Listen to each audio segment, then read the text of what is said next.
வணக்கம் அன்பு நெஞ்சங்களே. இப்போ நீங்கள் பார்க்க போகிறது செட்டிநாட்டு நெய்ச்சோறு. இந்த நெய்ச்சோறு அப்படித்தாங்க இருக்கும், கம கம கமன்னு மனமனத்தோட. இதுக்கு என்னென்ன பண்ண போகிறாங்கிறத நீங்களும் பார்த்துக்கிட்டே இருங்க. ஆச்சி, நீங்கள் உங்களுடைய வேலையை ஆரம்பிக்கலாம். முதல்ல 2 கரண்டி எண்ணெயா? சுத்தமான நெய். 2 கரண்டி எண்ணெய், 2 கரண்டி நெய். சரி. அடுத்து வாசனை சீரகம் போடுறோம். ஃபர்ஸ்ட் பட்டை இலை போடுங்க. பட்டை இலை, சீரகம் நிறைய போடுங்க. முந்திரி, அடேங்கப்பா.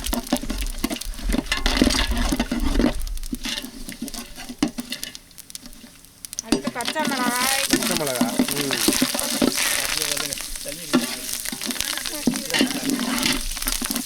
புதினா, தேவையான அளவு புதினா.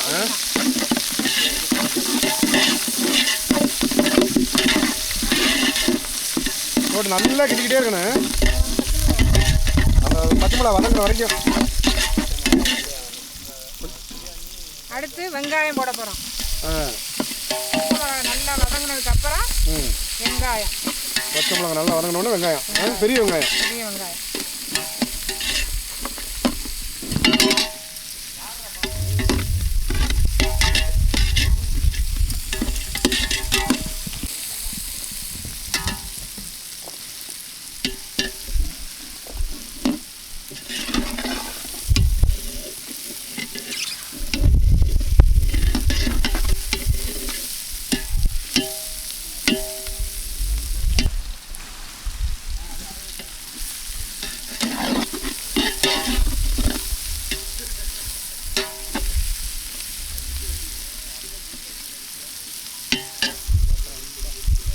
பால் ஊற்றப்போம். தேங்காய் பாலில் தான் இந்த அரிசி வேகும். தேங்காய் பால் அந்த அரிசி இருந்தால் தான் அந்த டேஸ்ட் கிடைக்கும். நெய்ச்சோறு டேஸ்ட். ஓகே, ஊற்றுங்க. ஒரு பங்கு அரிசினா 1.5 பங்கு பால் ஊற்றணும். ஜக்கு ஊற்றியாச்சு. 3 ஜக்கு அளவு இப்போ தேங்காய் பால் ஊற்றிருக்கீங்க. ரைட்டு. இப்போ இது கொதி வரும். கொதி வரும்போது அரிசியை போட்டுறணும். அரிசியை போட்டு 4 கிளறி தம்மில் போட்டுற வேண்டியதான். அருமை அருமை அருமை. பார்த்துக்கிட்டீங்களா நேயர்களே? நல்லா கவனிச்சுட்டே இருங்க. என்னென்ன பண்ணிருக்காங்கன்னு பார்த்துருக்கீங்க. இதே மாதிரி நீங்களும் செஞ்சு பார்க்கணும், மறந்துடாதீங்க. பாருங்க, ரொம்ப ஈஸியானது தான். ஆமாம்.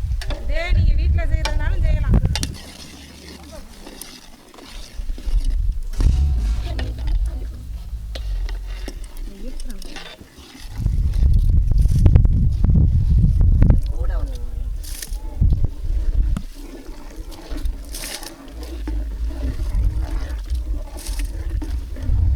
சீரக சம்பா அரிசி என்னாச்சு? சீரக சம்பா அரிசி எத்தனை கிலோ போட்டிய?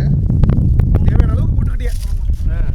3 கிலோ எந்த அளவு போடுறோமோ அந்த அளவில் 1.5 பங்கு தண்ணி எடுத்து வச்சுக்கணும்.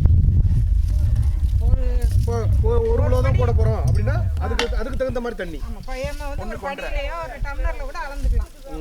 வீட்டில் செய்யும்போது அந்த அளவுக்கு ஒரு சின்ன பாத்திரத்தில் செய்வாங்க. ஒரு 5 பேர் 6 பேர் சமைக்கிற அளவுக்கு செய்வாங்க. அப்போ அதுக்கு தகுந்த மாதிரி தண்ணி குறைச்சிக்கணும். அந்த மாதிரி இப்போ 1 டம்ளர் அரிசி எடுத்தோம்னா 1.5 டம்ளர் தண்ணி. அது கரெக்டாக இருக்கும். நீங்கள் குக்கரில் கூட செய்யலாம். அதை ஈஸியாக இருக்கும். ஈஸி தான். உப்பு போடணும். கல் உப்பு தேவையான அளவு போடுறது. தேவையான கல் உப்பு போட்டுக்கலாம்.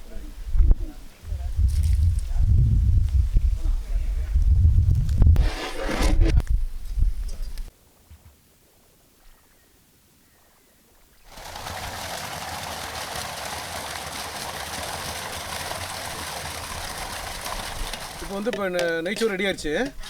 ஆச்சி, இப்போ அடுத்து என்ன பண்ணணும்? இப்போ ரெடி ஆயிடுச்சு. இப்போ இறக்கிட்டு தம் போட வேண்டியதான். பிரியாணிக்கு போடுற மாதிரி இந்த தம்மு போடணும்.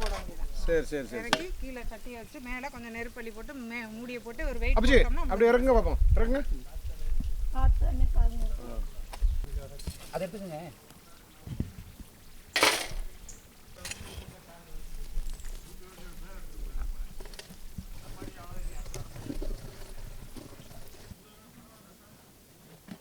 தம் போட்ட நெய்ச்சோறு ரெடி ஆயிடுச்சு. நம்ம அதை வந்து கிளற போறோம். இது வந்து வாசனைக்கு இதுல வந்து மல்லித்தலை போட்டு நெய் ஊத்தணும்.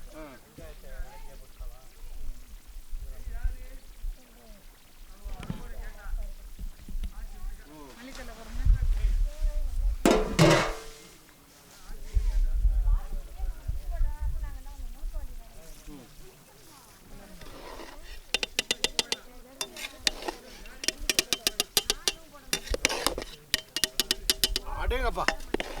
தூக்குது.